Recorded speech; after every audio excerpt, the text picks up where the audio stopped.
Hello, thank you for tuning into my channel. We are working on the Jacob's Ladder block today for my t-shirt quilt. So if you want to see how to make a block like this, please stay tuned.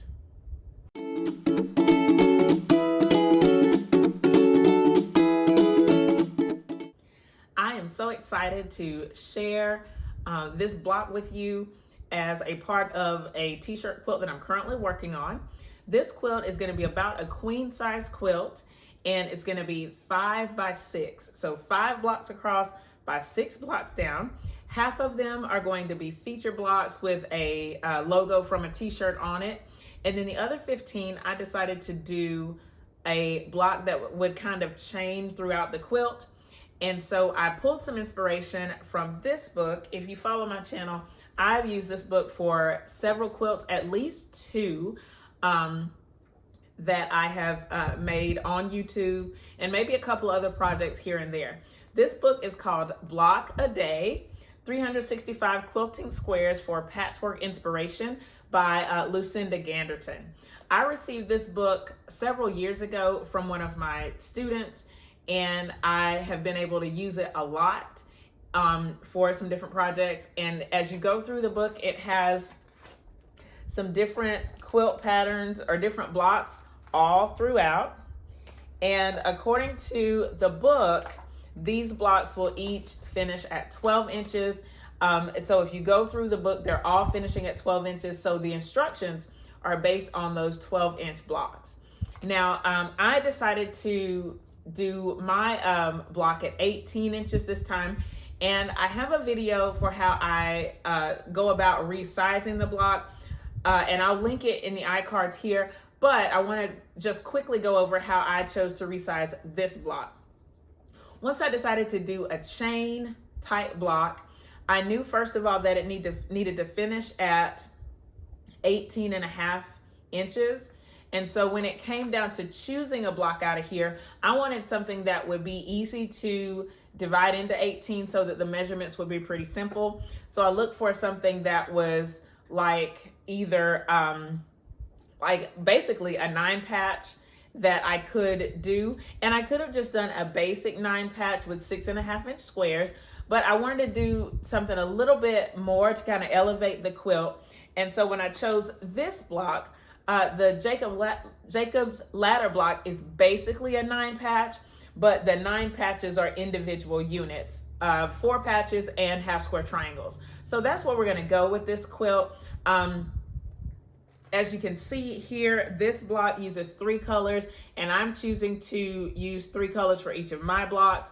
But you can play around with variations. And so like if you searched Jacob's Ladder variations, a lot of different things would come up. I did search that and found a lot of different things to play with, but I'm going to use this layout from the book as I create my blocks. Now, as I said earlier, I have already created, or I've already decided to make 15 blocks. I've made 3 so far, and what I had to do, since this is for t-shirts, I had to cut the shirts, well, I had to interface the shirts and cut them to get the sizes that I need. And what I decided to do for each colorway, I'm doing 2 blocks. So as we go through, you'll get to see, I'm gonna make the second of one of these colorways today. So here's one, this is the one that I just did today. And I'll show you how it lays out when I put this over my shoulder, but, or put the camera over my shoulder, I should say. But here is the block. You can see there are 4 patches in the block, and then 4 half square triangles. And this is in the one colorway where the light gray is going from left to right diagonal. The navy is going the opposite way diagonal. And then I have its twin right here, and the colors are the opposite. So for each colorway, you'll see, or there will be 2 of these blocks except for 1. Since I am making 15, there's gonna be an odd man out. And but that's only the one. When I cut out my pieces, I did cut enough for 2 blocks, except for that, that one last block. And so as we go through, if you want to do it the way I'm doing it and make 2, you just double the numbers, and it works out fine. So right now I'm going to bring you over my shoulder, and we'll go over what you'll need for the quilt, for the block, and then we'll get ready to start sewing it. I have you here over my shoulder so that we can start getting ready to stitch. I wanted to show you a little close-up of the block that we're going to be making. Here is one block of this second colorway that I'm working on. You can see here that the 4 patches, 1, 2, 3, 4, 5. 2 of these 4 patches match the half square triangles here, and then the other 3 are in a contrasting color. All right, so as we prepare, also this makes the 9 patch. So 1, 2, 3, 4, 5, 6, 7, 8, 9. All right, let's go over exactly what we're gonna need to get this block started. All right, so let me move this, and I actually have the blocks sitting up there so that as I'm laying it out, I can see what I'm working with and make sure that I put everything in the right order. All right, so we have what I call the main fabric is the half square triangle fabric, and I'm using 2 of the 7-inch squares. Make sure you can see that. 2 7-inch squares to make this block. One of them is here. The other one is under the sewing machine because I was using it as the ender for the previous block.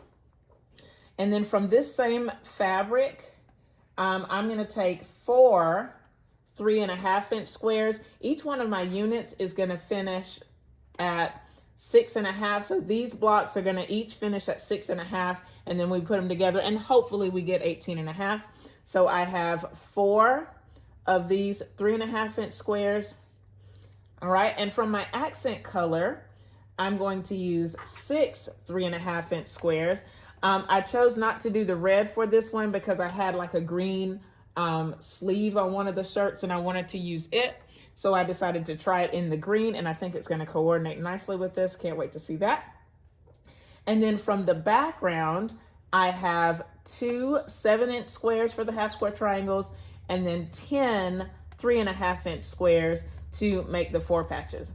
Again, the other 7-inch square is here because I used it to make the half square triangle. Like I said before, I had a hard time deciding what to do for leader enders, but I decided to make all of these blocks first. And so when I need a leader ender for this block, I'm actually going to start a new set of half square triangles for the next colorway that I'm going to make. Okay, our first step in putting this together is I'm going to make the half square triangles. And so I've already drawn a line from corner to corner on the back side of this square.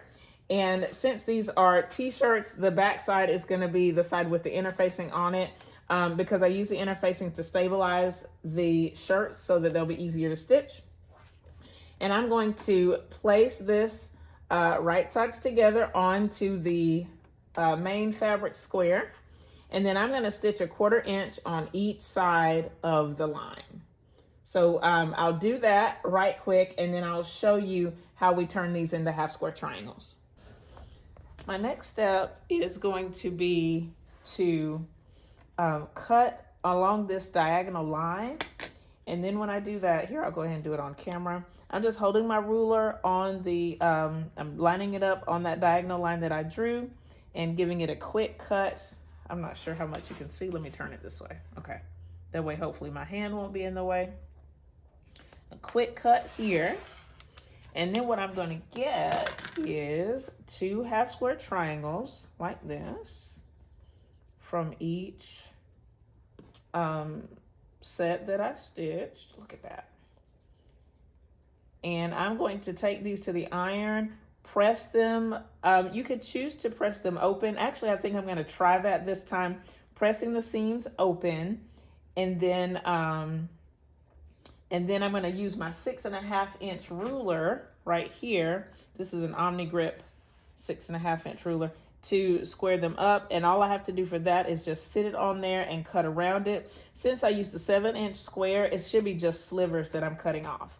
So let me, I'll go ahead and press the seams open. I'll come back and show you how I square up one of these blocks. I have the last block here that I'm about to square up.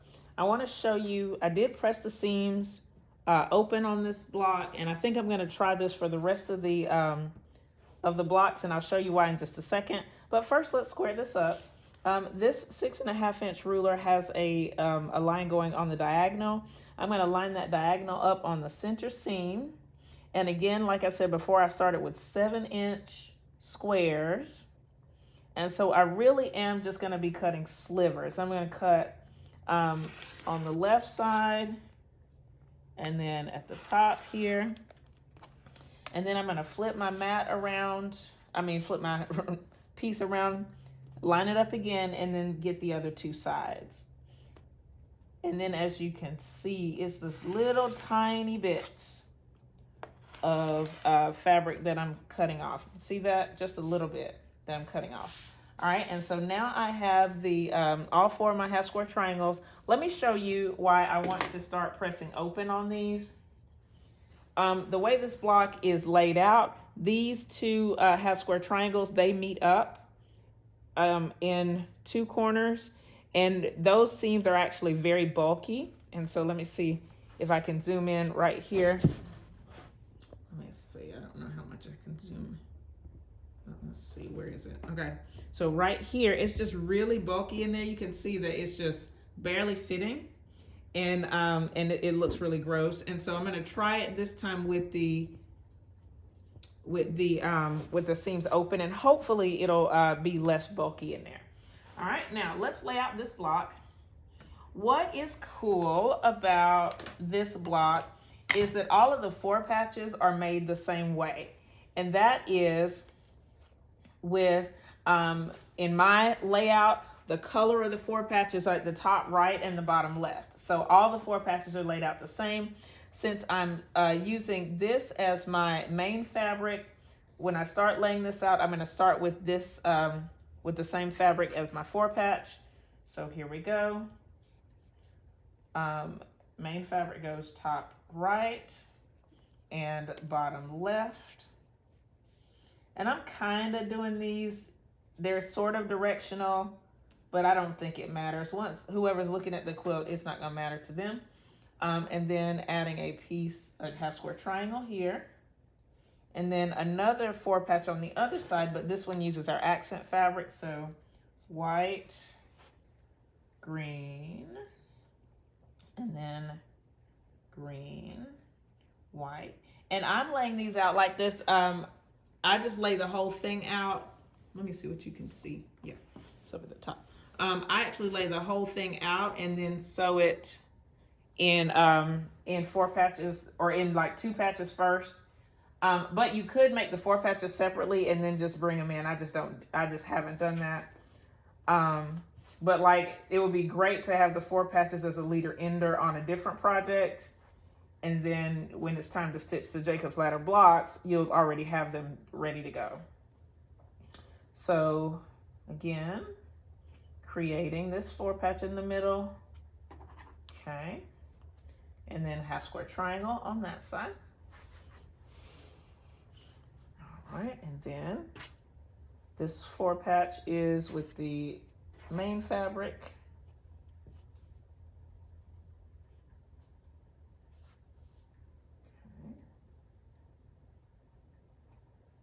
And then the last half square triangle here.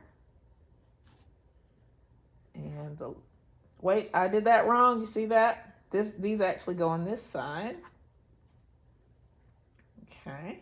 And the green goes here. I'm glad I did that on camera so you can see that. Okay. And then the other ones go here. All right, so when I create the block, what I'm looking for is a chain of squares this way. And then this chain of squares is actually neutrals, but you can see, I guess to me, it kind of looks like a ladder going that way. Okay, so I'm going to start by, I have to move a little bit. But I'm going to start by sewing 2 patches together. So 1, 2, 2, 2, all the way down. And then before I show you the 4 patches, I will I'll stop and do some finger pressing. I have a chain of 2 patches here on my machine. I'm going to cut them off, and I'm going to start pressing them and putting them back into place. If I start up here at the top, then I can just, it'll be easier for me to figure it out. But since I have the sample block in front of me, it doesn't really matter. For each one of these blocks, I'm going to press them to the darker fabric. And then that way, when I make the 4 patches, the seams are going to nest. All right, so I'm just doing that. I'm going to lay them all out. And then before I go to the 4 patches, I'll show you what the block looks like, even though it's pretty self-explanatory here. But I'll finish this. Again, I'm just making sure that the top color square goes to the right, and then the bottom one will go to the left. I'll finish laying this out. The last block is going to be, it's still here on the machine because I'm using it as kind of an ender. But I'll show you that as soon as I get everything laid out here. The entire block is laid out except for these last 2 squares because they're still on the machine. I'm going to start in the top left corner here, fold the bottom up to the top, and stitch along the side. You see that the seams will nest here, and it'll nest that way for all 4 or all 5 of the 4 patches. So let's see what that looks like. I started pulling my 4 patches off of the machine. I have 4 of them here. The last one is kind of the ender, so it's still there on the sewing machine. And what I'm going to do now for these is swirl the seams. Really, oh wow, that was really simple. Basically, if you have your seam ripper, you can take out these 2 seams and then these 2 seams. And then when I lay it down here, you see that 2 of the seams are going this way. Which way is that? Counterclockwise. And so I'm just gonna push here and make the other 2 seams go out that way. Okay, and so you can get a little, I got a little 4 patch in the middle. Just smush it with your fingers. And there it is. I'm going to show you another one. I don't know if the next one's going to be this simple. After I'm done with all of these, I'm going to take them to the ironing board and give them a nice press. But let's see. Because sometimes you have to take your seam ripper and get in there. Oh, but see, that one worked too. I thought about smushing the center. I thought about the possibility of pressing these seams open, but I'm not going to do that. I think that I switched to a bigger needle, and I think that helped a lot. So if you're using traditional quilting cottons, it's not even an issue, I'm sure. Okay, so this one is a little bit more challenging. So I'm just going to go in on this side with my seam ripper here, and I'm just going to pull these 2 seams out. The challenge with these, with what I'm working with, is that it's the t-shirts and they have interfacing, and so I'm like pulling through a couple of layers of material. All right, so let's see if that helps. Yeah, that helped it a little bit. So I'm just smushing as much as I can. I think that this shirt kind of got caught under the needle, and that's okay. All right, and then here's the second to last one. Same thing. Let's see, pull it down. Okay, so again, go in with the seam ripper. I'm just trying to go to which side is the easiest to pull, and then that hopefully it'll fall now. So let's see. Maybe not really. Okay, so now I'll try this side. All right, but I still think that I can kind of make it work with the iron. I can play with it with the iron to get it how I want it to fall, but ideally I wouldn't have to do that. So either way, all right, but let's try one more time just to see. Wait, which way is it? Okay, okay, it's a little bit better, a smidge better. I don't know. But it doesn't have to be perfect. Like I said, I'm gonna go and and get it with the iron. I'll press these and then we'll get ready to start stitching this together as a 9 patch. Now we have the basic 9 patch. You can see it here. And again, looking for the neutral squares going in one diagonal, the color squares or the contrasting color squares going in the opposite direction. I'm going to stitch this into rows, then stitch the rows together. I will be using some other 2 patches as leader enders as I get ready for the next block, just so you know that that's going on. But I'm going to do this whole thing on camera. I will speed it up because I am not a fast sewer, but I will speed it up, and then we'll come back when everything is done.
The finished Jacob's Ladder block. I'm pretty happy with the way it turned out. It has a nice contrast between this printed fabric and the solid fabric. And if we hold it up next to its twin, you can really see, hopefully, let me see, hold it up like this. You can really see some nice contrast, and I'm excited about seeing how all of these different blocks are going to play together in the t-shirt quilt, especially with the feature blocks as well. I hope that you've enjoyed this tutorial. I hope that you've learned something as you as we put these blocks together. If you're using traditional quilting fabric, you won't have to worry about switching out the needle like I did to a bigger needle. You probably, I guess you can decide if you want to press the seams open. I don't think if I was using a cotton fabric, I don't think that I would press the seams open because I'm just used to pressing to one side, but that would be your choice. Again, this block is super simple, just half square triangles and 4 patches, and it comes together really nicely as you saw here. If you have any questions about what you've seen in this video, please leave them in the comments below. Thumbs up this video, share it with your friends, and subscribe if you haven't already. Thank you so much for watching, and I'll see you next time. Bye!